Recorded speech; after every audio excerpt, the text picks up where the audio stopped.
अगस्त्य कहते हैं, राजन, अब उस सौभाग्य व्रत को सुनो जिसके आचरण से स्त्री एवं पुरुषों को शीघ्र सौभाग्य की प्राप्ति होती है, भाग्य का उदय हो जाता है। फागुन मास के शुक्ल पक्ष की तृतीया तिथि को नक्त व्रत के रूप में कर्ता को पवित्र एवं सत्यवादी होकर उपवास करना चाहिए। इस व्रत में लक्ष्मी सहित भगवान श्री हरि की तथा उमा सहित महाभाग शंकर की पूजा का विधान है।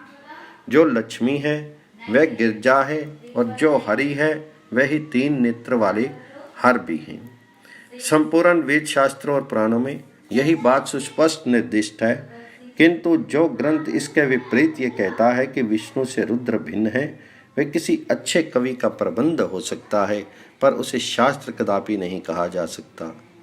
अतः विष्णु रुद्र के ही स्वरूप है और लक्ष्मी गौरी की ही अन्यतम प्रतिकृति है। यही कहना समुचित है। जो इन दोनों में भेद बताता है वह निष्कृष्ट है।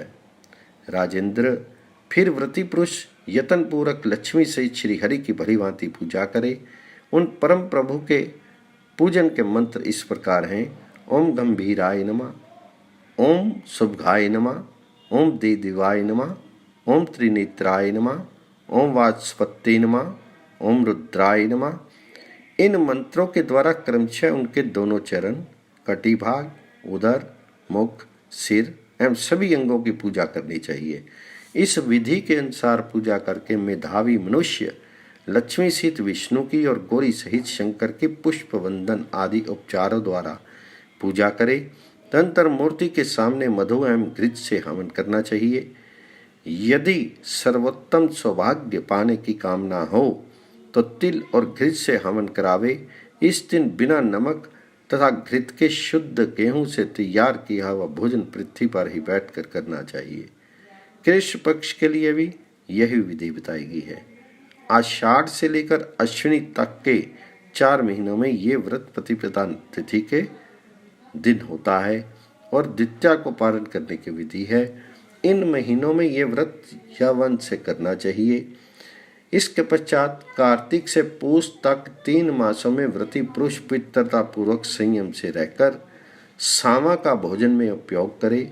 फिर माघ मास के शुक्ल पक्ष की तृतीया तिथि के दिन बुद्धिमान पुरुष अपनी शक्ति के अनुसार पार्वती शंकर तथा लक्ष्मी नारायण की स्वर्णमय प्रतिमा बनवाकर किसी सत्पात्र एवं विद्वान ब्राह्मण को अर्पण कर दे जिसके पास अन्न का अभाव हो, वेद का जो पारगामी विद्वान हो, जो सदा दूसरों का उपकार करता हो, जिसके आचरण पवित्र हों तथा विशेष रूप से विष्णु में भक्ति रखता हो, ऐसे ब्राह्मण को यह प्रतिमा देनी चाहिए।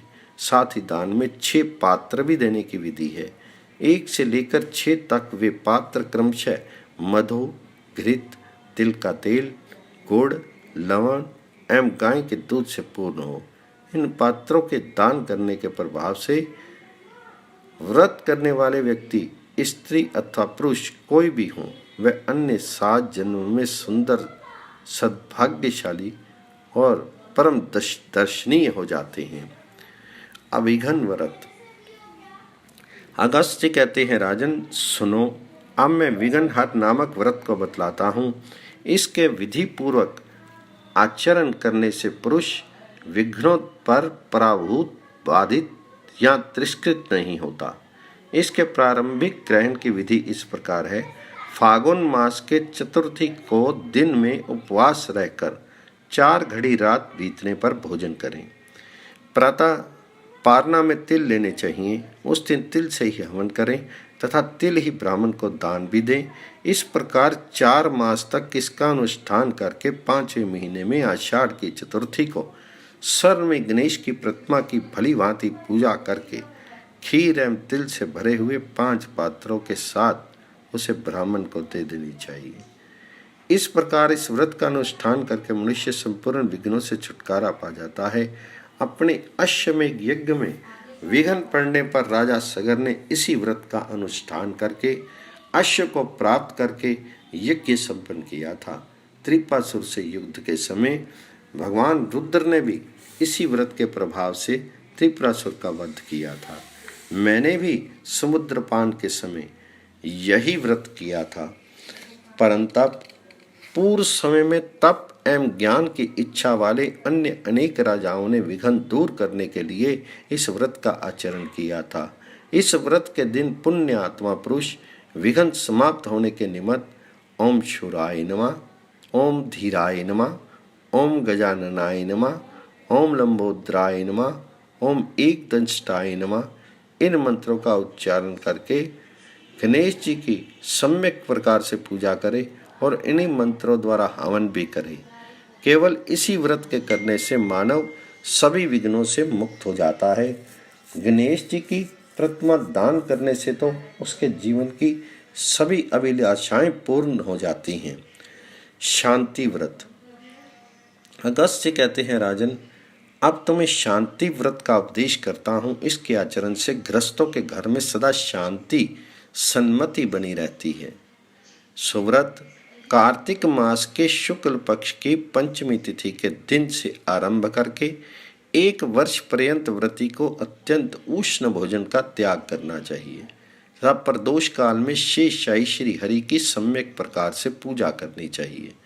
ओम अनंताय नमः, ओम वासुकाय नमः, ओम तक्षकाय नमः, ओम कंकरोटाकाय नमः, ओम पद्माय नमः, ओम महापद्माय नमः, ओम शंखपालाय नमः, ओम कुटिलाय नमः इन मंत्रों के द्वारा भगवान विष्णु के शय्या स्वरूप शीर्षनाग के क्रमशः दोनों चरण, कटिभाग, उदर, छाती, कंठ, दोनों भुजाएं, मुख एवं सिर की विधि पूर्वक पृथक पृथक पूजा करनी चाहिए।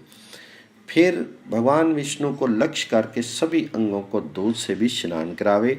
तत्पश्चात श्रद्धालु साधक को भगवान जी के सामने तिल मिश्रित दूध से हवन करना चाहिए। इस प्रकार 1 वर्ष पूरा करके ब्राह्मणों को भोजन कराएं और सर में शेष नाग की प्रतिमा बनाकर ब्राह्मण को दान दें। राजन, जो पुरुष इस प्रकार ये व्रत भक्ति पूर्वक करता है उसे निश्चय ही शांति सुलभ हो जाती है, साथ ही उसे सर्पों से भी भय नहीं होता। काम व्रत। अगस्त्य कहते हैं, राजेंद्र, अब मैं काम व्रत कहता हूँ, सुनो। इस व्रत के प्रभाव से मन में उठी कामनाएं सिद्ध हो जाती हैं। ये व्रत पौष मास के शुक्ल पक्ष में होता है तथा ये व्रत 1 वर्ष पर्यंत चलता है।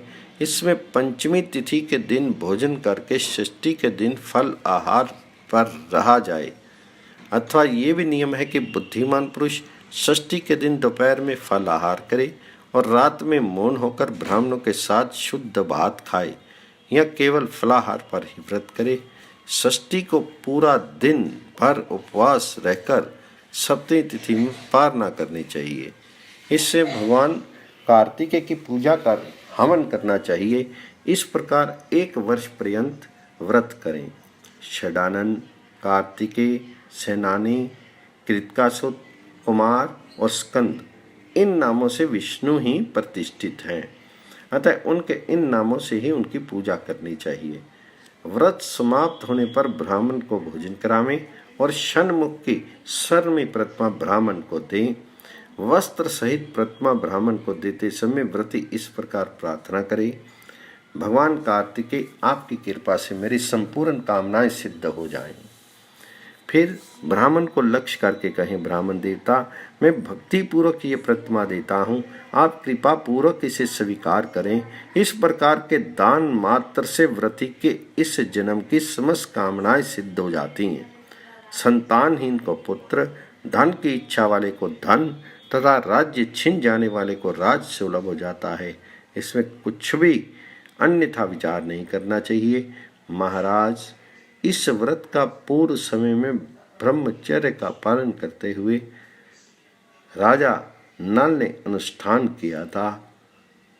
उस समय वे ऋतुपर्ण के नाम में निवास करते थे। नृपवर प्राचीन काल के बहुत से अन्य प्रधान नरेशों ने भी हाथ में राज्य निकल जाने पर कामना सिद्धि के लिए इस व्रत का आचरण किया था।